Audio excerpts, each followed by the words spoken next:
Matthew 26 verse 41 ato kining pagabasahon sa pagdungan, no? Verse 41 of Matthew 26. Na mo diha? Okay, sige, ready? Read. Watch and pray that ye enter not into temptation. The spirit indeed is willing, but the flesh is weak. Let's pray. Loving Father, we come before your throne of grace. We come humbly before you and asking for your wisdom, mga butang nga diin wala namo kinahanglan namo nga that we may open our eyes, O God, that we may behold wondrous things even out of your word. Bless us, we continue in Jesus' name. Amen. Magapang lingkod mo. Okay, so this is on last time, actually, kaupat na ni nato nga meeting about or less pagtuon sa overcoming temptation. So if you remember sa pagsugod nato, atong gidefine unsa ang temptation, no? So that is actually two definitions: to test or to prove. So meaning na ipagsulay dahil ang tumong ana whether para makapasar ka or mabagsak. Pero ang the thing is, kung mabagsak ta, pwede man ta nga diin mo bakod pag-usab para mo padayon gihapon sa pagpangalagad sa Ginoo, no? Okay, and the other one is to entice one to commit sin. So naagyon ang temptation sa kada adlaw, naasya, no? Naasya. Dayon ang ato lang is not to yield unto it. So kung madanita sa pagtintal sa ato, mao na nga time nga diin makasala ta kung nakakommit og temptation. So second, we also mentioned about the mechanics of temptation. Ato ning gi-picture out sa kinabuhi sa una nato mga ginikanan sa time nga diin si Eva gitintal sa serpente didto. Ang nakita nato ang mechanics how the devil tempted one to commit sin. Then also, atong na-mention ang mga some sources or sources of temptation. That is from Satan, gikan sa kalibutan, and even gikan sa atong sulod from our fleshly desires. And we also mention about sa mga consequences, mga resulta sa mga kung kita na hulog sa temptasyon. We might be able to choose asa ta na tempted, pero kanang consequence nga diin sa diha nga natintal ta, dili nato mapili man kag ganong kanimay nahitabo ngano man usa dili nato mapili unsay consequence. The thing here is kung naay temptasyon, ang gi-offer sa kaaway ang kanang pagkanindot niini, no? Pagkalami, pagkanindot, no? Wala niya gi-offer nga kung makasala ka ani, ikaw mag-suffer ani sa imong sala. Dili ang naa sa imong pananaw, wow, kalami, pagkanindot. Once nga nakakommit na taog sala, didto na ang consequence niini. So naay mga consequences atong gihisgutan. So karon at arita sa mga pipila ka mga strategies na magid ni ang temptasyon. So unsa nga paagi nga ato ning mabuntog or atong ma-overcome ang mga pagsulay. Okay, so natay tulo ka mga butang atong paghisgutan karon on how to overcome temptation or some strategies. So one is by prayer or prayer and seeking God's strength. Ang ikaduha is through the Word of God, meditation upon the Word of God or on Scripture. O ang ikatulo is ang pagkalagyo, pagbiya, pagdagan, palayo sa temptasyon. Mao na itong pagatunan karon ang mga ways nga diin kita maka-overcome sa temptation. So unahon nato kining gitawag og prayer and seeking God's strength. Sa atong gibasa ganiha sa ato ang pagdungan gibasa ganiha sa Matthew 26, makita nato diha ang role sa pagampo para mangita ta og giya, divine guidance and strength. Bingon si Jesus dito sa Matthew 26 kanina sa atong gibasa, watch and pray, no? So watch and pray. So meaning nagaampo, be alarmed, no? Be aware of what is happening while praying. Ngaon sa may purpose para dili kita masulod sa temptasyon. Ingon siya diri, the spirit indeed is willing but the flesh is weak. Nganong masulod ta sa temptasyon, ang usa ni ana is ang unod mo atong gipatigbabaw sa atong kinabuhi, no?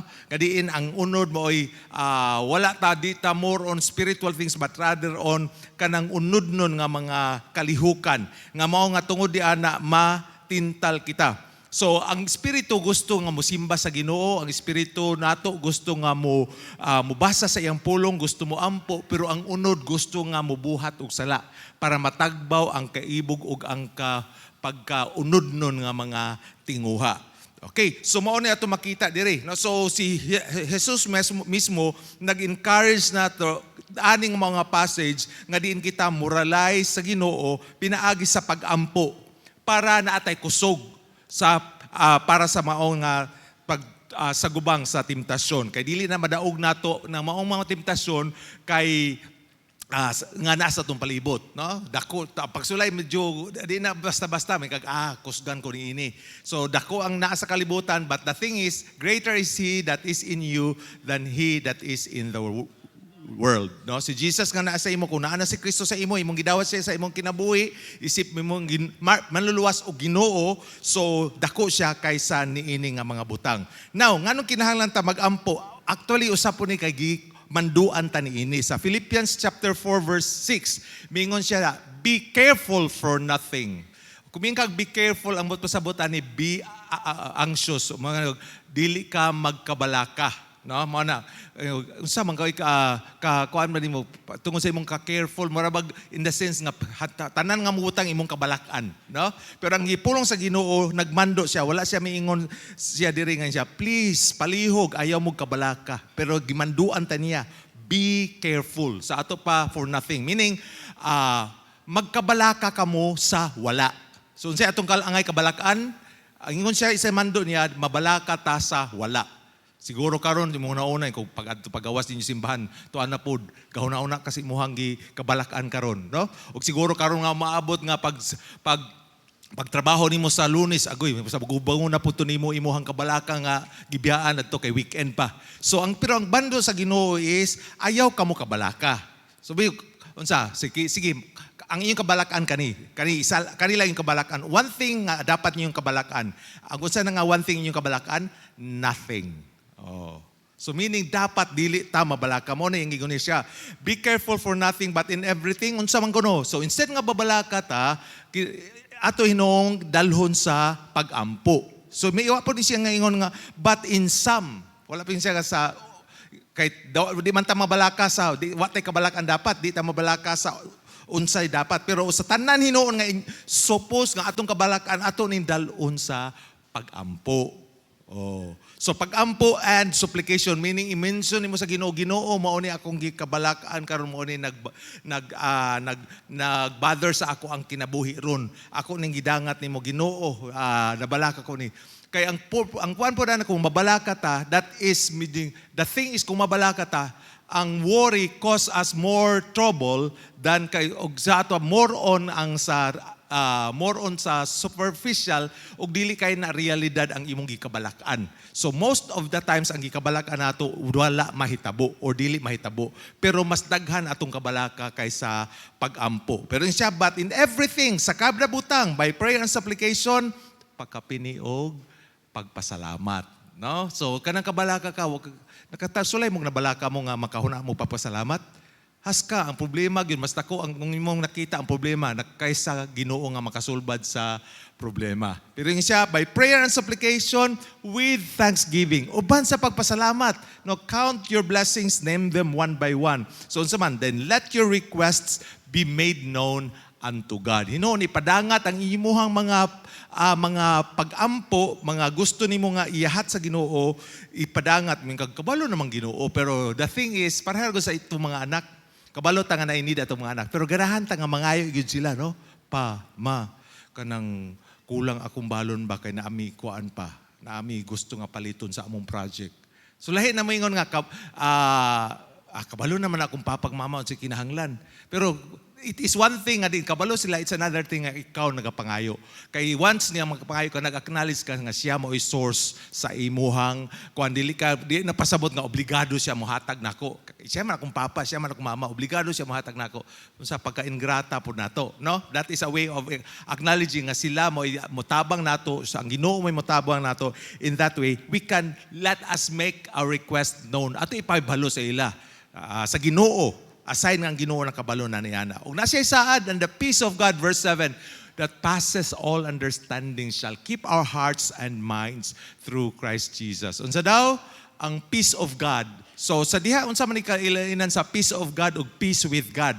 Kanang peace with God, nahitabo na sa dihang imong gidawat si Kristo sa imong kinabuhi na nakay kalinaw uban sa Ginoo. So katong wala pang nagdawat sa Ginoo, isip imong personal nga nuluwas, gikinahanglan nimo para nakay kalinaw uban sa Ginoo, no? So usana ka one time event nga din ikaw naghatag naghimo personal nga relasyon sa Ginoo nga ikaw nahimong anak sa dihang imong dawaton siya, imong isip imuhang personal nga manluluwas. Naginulsol ka sa imuhang mga sala. Ingon siya, and the peace of God, kani it is a daily process, peace of God.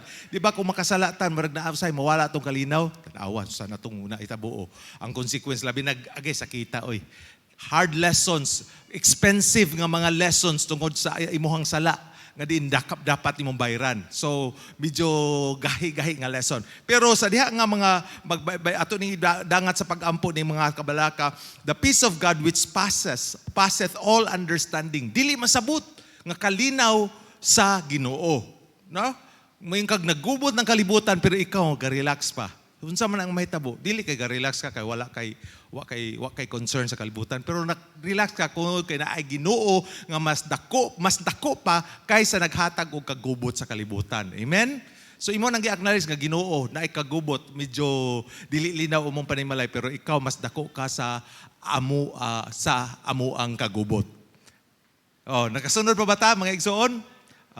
So, moon na itong the peace of God, dili na ito masabot, which passes all understanding, will keep our hearts and minds. Nga nung mabalaka ta, marag naatay mga gihuna-huna, naatay mga nas kasing-kasing, nga diin tungod ni ana, dili mapahimutang. Pero tungod sa kalinaw sa Ginoo, maunay mo keep sa atong kasing-kasing o sa atong minds, diha kang pinaagi kang Kristo Jesus. So, this is a thing nga din gi-exhort ni Paul nga kanato nga din ato ang dalhon atong mga kabalaka, atong mga concerns, no, diha sa pag-ampo. Knowing ang Ginoo mutubag o maghatag siya kalinaw. Siguro wa pa may answer sa ang Ginoo sa imong tubag, pero na kay assurance, Ginoo, mao man imong gisaad, ako ning gipangayo, then mao na imong mando, akong gituman imong mando, then na kay saad niini. Nga once nga ako ning tumanon, imong i-claim sa iyahang pulong sa Ginoo. So that's what we have when we pray. Now, let's take a look at two examples nga diin some prayerful persons nga diin naka-resist sa temptation. One of which is ang atong model, si Jesus Christ. Si Ginoong Hesukristo mismo dito sa when he was in Gethsemane, uban siya ang mga disipulo. So atong gibasa ganiha nga gaingon siya, watch and pray that ye enter not into temptation. The spirit indeed is willing but the flesh is weak. If you notice katong time nga fast si Jesus for 40 days and 40 nights, di ba gisulayan siya, gitintal siya sa devil, no? Ngayon siya kani na si mga offer, no? Oh, kan-ani kay gigutuman siya. O ako ning ihatag nimo, bow down nako, pero ang giingon niya nga diin even sa kan Jesus, he resisted the temptation even through praying diha sa Ginoo, no? Dili lang sa pag-ampuan, even how he quote scriptures as he said, it is written. Anyway, in this case, makita nato si Jesus, how he prayerfully submit himself to God's will. Now, mingon siguro na time nga, mingon ka ba, di man kasabot ng Ginoo na ako, sa akong problema karon di niya ko masabtan. Pero notice nga din, ang Ginoo, once he became a man, di ba nagpakatao siya in the person of Jesus Christ? So meaning ka na imong problema, o akong mga problema, o imong mga kabalaka, o akong mga kabalaka, nasabtan na sa Ginoo. Nasabta na kay once si Jesus Christ ang Ginoo nagpakatao in the person of Jesus Christ. So klaro lang o ato lang makawan nga diin siya makasabot sa atong mga pagbati o atong mga nasinatian o atong mga giagian. So tungod ni ana with that pwede po ta nga even si Jesus sa iyang time nga nasa sa kalibutan, iyan ang na-overcome temptation pinaagi sa iyang pag-ampo. Si Jesus gani nag-ampo no, how much kita no? Oh, mao na nga si Jesus makita nato nga gawas nga siya sa Ginoo di ka wa gid siya sala kay tungod iyang sa iyang pag-submit sa iyang kagalingon was sa dihang tao siya nga pinmi siya ga ampo nagtugyan sa iyang kagalingon o sa iyang pag-ampo diha sa Ginoo. So he submitted to God's will even sa diin sa panahon diha sa panahon nga gitintal siya sa kaaway. Another example even sa case ni Daniel, kaila mo si Daniel? Dili to maingon nga kantag si Daniel way kaligo, adlahi po to. So, si Daniel way kahadlok sa langob sa leon, di ba? Nagampo siya kanunay ug siya gitubag dayon. So mao ni kung natong nakuanan ang kinabuhi ni Daniel nga diin nga unsa nga paagi nganong na gitambog siya sa langob sa leon, nga diin sa iyang pagka usa sa mga tulo ka presidente, no? Sa panahon ni King Darius. Ang iyahang duha ka presidente og he was the first among the three presidents. So gusto ang mga other presidents o mga princess nga diin siya mawala sa iyang posisyon, no? Nga diin matambog siya sa langob sa leon. Wala sila makita nga sala ni Daniel gawas sa about sa iyahang commitment sa Ginoo, no? So mao tong naghimo sila og balaod nga gipirmahan o gikuanan silyuhan sa singsing sa hari ni King Darius nga diin ang kadtong mosimba other than sa gibuhat sa hari kadtura sila tambog sila sa langob sa leon. Then atong makita diya sa Daniel chapter 6 verse 10. Oh, mao ni karon nahibal-an na ni Daniel nga diin katuday nga moampo sa other gods na or sa Ginoo sa hari nga gihimo pagasilutan. Pero even then, mao ni gibuhat ni Daniel. Now, takabalo na sa si Daniel, nga naisilot. When Daniel knew that the writing was signed, no, and he went into his house, unsay ang gibuhat? And his windows being open in his chamber toward Jerusalem. Mo siguro nga time nga di nakita siya nga gibuhat sa ingon kay nakita siya kay gipangitaan man siya sayop. So nagampo siya. He kneeled upon his knees 3 times a day. Nagampo siya kapila sa isa kadlaw? Katulo. Unsa man ni panahon man is tingkaon? Ginoo, salamat sa pagkaon. Mo ba ni panahon man pamahaw pa ni panihapon? Dili siguro, no? Kay galuhod man sila. Nabay ga ampo nato para sa pagkaon nagluhod, wala no? Pero si Daniel lahi ni nga pagampo. His habitual praying of 3 times a day, nagampo siya og nagpasalamat sa Ginoo. So mao ni nga Daniel nga ilahang gusto nga itambog sa leon. Nagampo, naghatag sa Ginoo, nagpasalamat, unsay ingon siya sa last nga part, as he did aforetime. Meaning, kani pag-ampo niya 3 times a day, iyan na ning gibuhat prior sa mga challenges niya sa kinabuhi. Wala pa ni nga maong sugo sa hari nga dili pa ampuon sa ubang Ginoo o sa mga Ginoo other sa gi-set sa hari. So, iyan na ning gibuhat bisan pa wala pas kalisdanan. So nagampo na. So kani nga challenge, itambog ka sa leon, langob sa leon ko nagampo ka. Tuod man nagampo siya o gitambog yun. Why nahimong hari. Gusto ang hari dili siya dili tambog. Wala gani siya pa-entertain anas gabi kay gusto niya nga dili adto sa langob sa leon. But even then, wa siya mahimo kay yan namang gisilyuhan ka maong kasulatan so gitambog yun. So sayo siya sa kabuntagon mi adto dito ang hari. Daniel, ang imo ba Ginoo nakaluwas nimo gikan sa mga leon? Og salamat sa Ginoo, buhi pa si Daniel. Og nahibal-an nato nga diin napadala ang Ginoo og anghel nga diin para itakom ang mga baba sa leon para dili mo mukaon kang Daniel. Og tungod di anak kadto mismong nagpapriso kang Daniel o nagpatambog sa leon, mao na hinoy kuman sa hari nga iadto sa langob uban sa iyang pamilya. Grabe no? Sa side bit lang ni ba? Ang mga leon, murag, ugwa pa to sila nag-ube nga gipatakom, si Daniel ra inang kaon. Usa, di pa sila mabusog. Di ba? Pero katuwa na di kaon sila niya, gitagasari tanan nga kato mga presidents o princesses nga maoy utok sa pagpatambog kang Daniel dito sa langob sa leon. Maoy nagitambog dito uban ang iyang panimalay. Aga pista ang mga leon. Haskak ang busugan nila.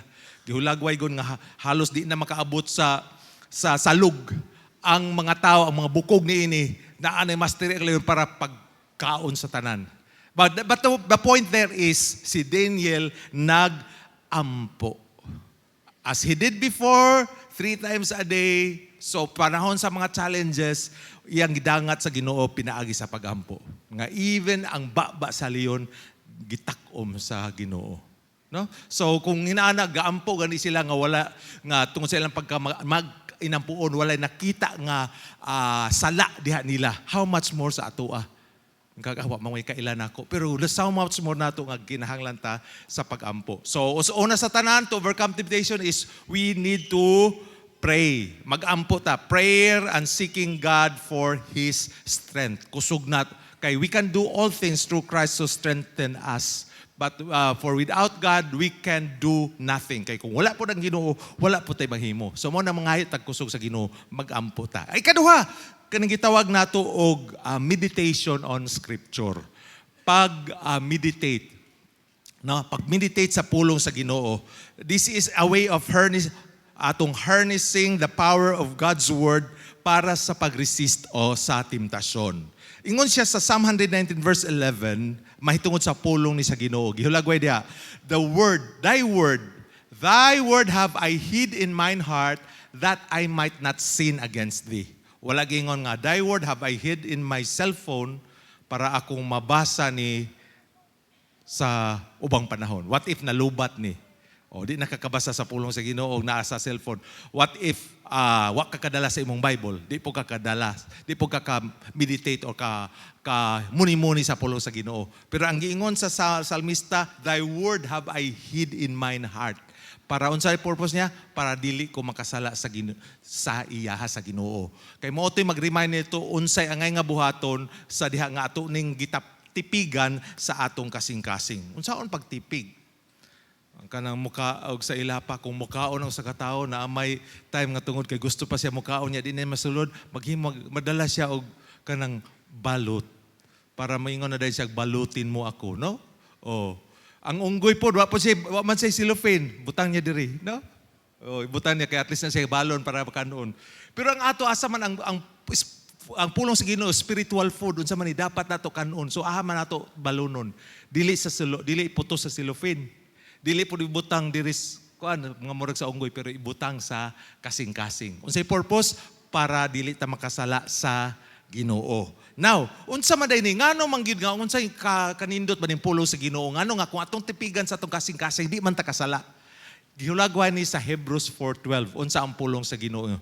Hebrews 4:12 says, "For the word of God is quick and powerful and sharper than any two-edged sword, piercing even to dividing asunder of the soul and spirit and of the joints and marrows, and is a discerner of the thoughts and intents of the heart."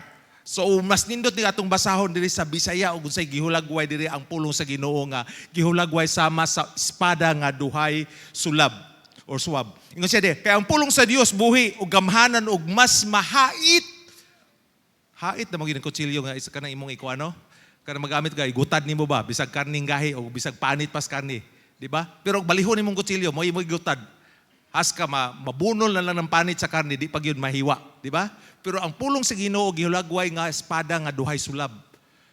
Di madalas kayo pag tugsog yun ani wa na perting ditsuha. Ngano man duha may hait sa iyaha. So makita sa sama sa espada nga duha ang suwab or sulab nga nagadulot bisan pangadto sa pagkabahin sa kalag og espiritu. There is parang nag-divide sa spirit nato og soul ba. Pero ang kanang pulong sa Ginoo mudulot dito og sa mga lutahan og dugukan sa bukog og usa ka tigtugkad sa mga panghuna-huna sa mga katuyuan sa kasing-kasing. Kabalo kag unsay makatugkad o makadiscern sa atong mga hunahuna o sa atong mga intent sa atong kasing-kasing ang pulong sa Ginoo. Sa diha nga kabantay mo kung nagbasa mo sa pulong sa Ginoo panahon sa kagulanan o panahon sa mga challenges or mga problema, muhupay. Naa siya kahupayan. Kung magbasa sa pulong sa Ginoo, mag-meditate ka niini, imo siyang kung i-consider, makahupay na sa imuhang problema. Naatuod siguro ang problema pero naay kagaan, naay kahupayan sa imuhang sulod tungod sa pulong sa Ginoo nga mo'y nag-comfort ka nato nga diin pinaagi sa tabang sa balaan nga espiritu. So hindi makita nato nga diin nag-highlight ni sa transformative nature sa pulong sa Ginoo. Daghan mang magdula ng basketball, di ba? Libin gabi na magdulag basketball na schedule diri. So dili pwede nga tanan defense lang, permi lang kag defense. So saan pag score nimo permi lang kag defense. Dito kasyot imuhang kontra pero ikaw permi lang kag defense, walay offense. So the thing is pag offense that is to give you some points, di ba? So kaning pulong sa Ginoo mao ni gitawag natog pangtugsak, no? Pagtugsok, mao nang gigamit ni Jesus Christ sa panahon nga gitintal siya sa yawa, ngayon siya, it is written, man shall not live by bread alone. It is written, thou shalt worship, thou shalt have no other gods before me. Ang imong simbahon ang Ginoo lang, no? Kay magpasimba man ang yawa. So iyang gi-quote o iyang gi-quote ang pulong sa Ginoo nga naay duhay sulab. So mao nay nagtugsok sa kaaway nga nagtintal nga din si Kristo mismo wala siya na tintal. So in that case, unsaon nato paghid sa pulong sa Ginoo sa atong kasing-kasing? Asip, naman ko Bible sir, akong gidala diri, nagani akong gidala ron or ako maning gidala-dala. What if nalimtan nimo? Unsaon nimo pag meditate? Unsaon nimo pag padayon nga diin maka-meditate ka, even ka naghulat ka or nagsakay ka sa bus or padulong ka sa somewhere nga diin wa kay mahimo pwede kang mga mag-meditate kay sa pulong sa Ginoo. A way of doing that is through memorization. Kung imong gi-memorize, di ba? Kaya ang purpose, unsa may benefit ani sa pulong sa Ginoo? Ingon siya sa Joshua 1:8, this book of the law shall not depart out of thy mouth, but thou shalt meditate therein day and night, that thou mayest observe to do according to all that is written therein. For then, unsa daw? Thou shalt make thy way prosperous, and then thou shalt have a good success. So unsa pulong sa Ginoo nga atong tipigan nga dili mo biya sa atong i-meditate night and day para mo prosper ta, para naatay good success. So mo nang kikinahanglan nga gidasig ta nga ato siyang i-meditate, ato siyang tipigan, atong ibutang sa atong kasing-kasing. Gihulagway ni siya parehas ang kaning nga portion sa kanang gitawag natong mga mananap bitaw nga mo mangnguya. Tawag nato anang mag-chewing the cud. Kanang cud is part na sa ilang gikaon, nagkitahay isa ka naani sa mga baka or mga kanding. Kakita na mo kanding? Kita na mo baka? Or na may mga farmers siguro nato dili no. Mas familiar ni sila nga samtang magsabsab ni nga mao nga mga mananap. Night time nga diin mo pahulay sila pero wala sila ga tulog. Pero may kamura ga usap, no? And that is the time gitawag natog chewing the cud. Katong portion nga naa sa ilang first stomach nga diin dili wala pa na digest ug ayo kanang portion nga kinahanglan pa nila nga kaunon pagyod para ang mga nutrients ilahang ma-absorb, ila nang ipagawas. So even sa mga kanding, maklaro na kung observant mo, tanawang kanding kung magpahulay. Dahil mo saka diri ang portion, pagsaka ilang magkaon sila, then later on ibalik na po nila. Then naanapoy mo saka, malingaw ka o ikaw kung gihan lang ka mo observa or siguro kinsa mga farmers diro nakakita na hinana sa mga kanding kabaw. Ay nang baboy di man na sila mga magchuog kad. Ditso man nila kaon, wa na, pareha man na nato, nagkaon ditso. Okay, so maunay so sa pulong sa Ginoo, magbasa ka, mamati ka, pareha ka ron sa Sunday school lesson or nagmati ka sa wali, maunay time nga mura good as the gather ta og grass, nagkaon ta grass. Sa diha nga time how does chewing the cud, unsa man nga portion, kana nang tuan na ka sa gawas, no, may uli na ka, na kasi mong trabahuan or somewhere, nga diin imong gi-meditate ang pulong sa Ginoo. Unsay imong na-memorize, unsay imong nahibalan, imo na siyang gi-meditate, imong gikuan, mao dito ang pasabot sa Ginoo ani. In that way, mao na time nga nagkaon ka, nagkuha ka sa mga nutrients sa pulong sa Ginoo para mahimo kang spiritually mo grow ta. So mao na purpose. So ang purpose ato chewing dakad sa mga baka or kanding para mas makaproduce sila og daghang gatas. Mao na ilahang purpose ana. So this is what we mean. So kinahanglan nato ang pulong sa Ginoo not only to read that but even encourage you para i-memorize nato ni. Unsay purpose para na sa atong kagalingon nga benepisyo. Nga naman sa panahon nga off atong cellphone, empty bat or atong Bible wala nadala o ngit-ngit na kay diwa kay mabasa na apa kay nasi mong kasing-kasing ang imong gi-memorize. In that way imuhang ma-meditate even sa panahon nga hapit pa ka natulog pwede nimo ma-meditate. So in this case makita nato sa kang Joshua in Joshua 1:8 nga how he instructed us to continuously meditate upon God's word para naatay success, no? Para nga kita that we have a good success and that we shall be prosperous. According to Colossians 3:16 sa payang giingon diha ngon siya naghisgot gyapon ni sa pulong sa Ginoo nga diin ato nga ipadwell sa ato ang kasing-kasing. Ngon siya sa Colossians 3:16, let the word of Christ dwell in you richly in all wisdom, teaching and admonishing one another in psalms and hymns and spiritual songs, singing with grace in your hearts to the Lord. So let the word of Christ dwell in you richly. No? So mo na iyang kuan nga in that way makatudlo po ta sa uban sa diha nga ato na naasa ato pod nga ato nang na-apply ug ato pod nga nagikinabuhi. So let it dwell, the word of the Lord, the God's word, let it dwell in you richly in all wisdom. In that way, we can teach, admonish one another even through these psalms and hymns and spiritual songs. The thing here is kaning mga kanta na may word of God that is in there that can help us or encourage us as we continue to serve the Lord. Napamudi mga igsoon? So gikinahanglan nato ang pulong sa Ginoo. Dili lang kay gibasa, dili lang kay atong pamatian diri sa simbahan, and even try to kung sa imong mga napanalanginan ka nga bersikulo, why not imo na siyang dalhon ug imuhan at time sa imo within the week nga din imo siyang i-memorize. No, tagaig panahon nga din imo siyang ma-memorize. In that way imo na nga ma-apply na kay espada, duhay suwab sa diha nga sulab nga diha nga moingon ang kaaway, lami kayo ni paghilom ang pulong sa Ginoo nagingon. Ayaw ngingog, bebe. Wa na, ayaw entertain na. Kaya ang ikatulo nga way nga diin ma-overcome na to yung temptation is to flee from the temptation itself. Biyaan yun ang temptasyon. Ang uban nga mingon nga, ang uban kay midagan, may palayo sa temptation, pero may hunong, kay basig mo sunod, muapas ang temptation. Dito na, mahitabo gihapon ang pagkumit og sala. Pero ang tanaw na to ang case ni Joseph, one of those nga diin, how he resisted the temptation of sa gi-offer sa wives ni Potiphar. Mingkag asawa sa Potiphar, ang Potiphar sa panahon sa Egypt, dili na mamilig usa ka maot nga asawa. Perting gwapahan na. No, ug kani nga gwapa nga asawa ni Potiphar sa diha nga si Joseph na sa panimbalay ni Potiphar being the lord of his house, gitintal sa iyahang asawang gwapa. Giingnan pag yun, dulog uban ako.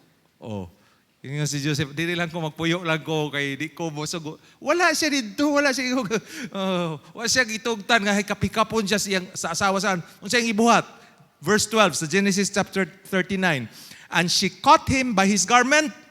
Haskang gibirag yun, haskang pero kada adlaw nanintal gud ang haskang kay gwapo mo putos Joseph, no? Nanintal ang asawa niya, ang bana niya kay permig tuas lakaw. Di wa say haskang perninta say time permig tan-aw ni Joseph, haska gini si Joseph kagwapo. So in this case unsa may tabo? Siya nga she caught him by his garment saying, "Lie with me." Haskang gipugos na niya, gusto niya nga makigdulog niya. Pero unsa gibuhat ni Joseph? And he left his garment. Haska gibiragod. Gihubo niya, then he left his garment in her hand, and unsa man, mipuyo siya? Wala. And fled. No? Wala lang fled. Diri ko sunahan kay basig mo apas to siya, ngit-ngit na diri. Wala. Unsa man siya? He left, he fled, and got him out.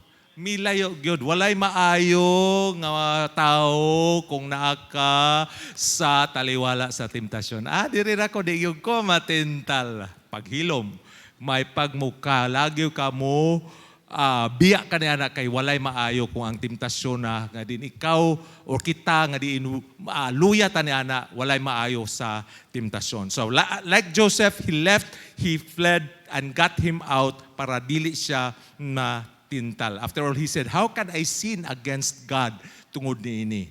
Okay, last verse atong kuan before we end. 1 Timothy 6:11. Ingon siya sa verse 11, si Paul nga to kan Timothy, but thou, O man of God, verse 11, flee these things.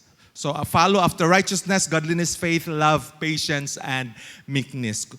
Kung atong tanawon rin sa previous verses, unsa ning mga these things gihisgutan dito, in siya nga katong mga but they that will be rich sa verse 9, fall into temptation. Katong maka-fall into temptation and a snare, and into many foolish and hurtful lusts. Mga pangibog nga diin, gi-offer nga medyo lami or something nga nice kayo, pero mga kabuangan di ay or nakadulot og mga kasakit, no? Nga din gisgutan po even the love of money being the root of all evil. So Paul reminded Timothy in this verse that we are need to flee from these things. So kalagiw aning mga temptasyon, kwarta bay offer karon di sa tamo simba kay naay kwarta didtong gahulat, no, ato tong i-transact ang mao nga business di sa ta manimba. Pero the thing here is we need to flee from these things out of this love of money and so called nga mga temptasyon, but follow after righteousness, godliness, faith. The shield of faith mo na atong pangpanagang ang faith sa temptasyon in the defensive side. Love, patience, and meekness. So tulo ka mga butang for us to overcome temptations through the prayer, no? And seeking for God's strength, then through meditation upon His Word, and even sa pagkalawgyud, pagpalayo gyud gikan sa temptasyon. Let's pray. Heavenly Father, thank you Lord sa among natun-an karon. Help us as we continue, Lord, nga mo ni ma-apply and even ang imong pulong amo nga matagagluna sa among kasing-kasing. Help us to pray and even to meditate sa imong pulong. Help us, Lord, nga even mo kalawgyud gikan sa mga temptasyon. In Jesus' name, amen. Thank you very much.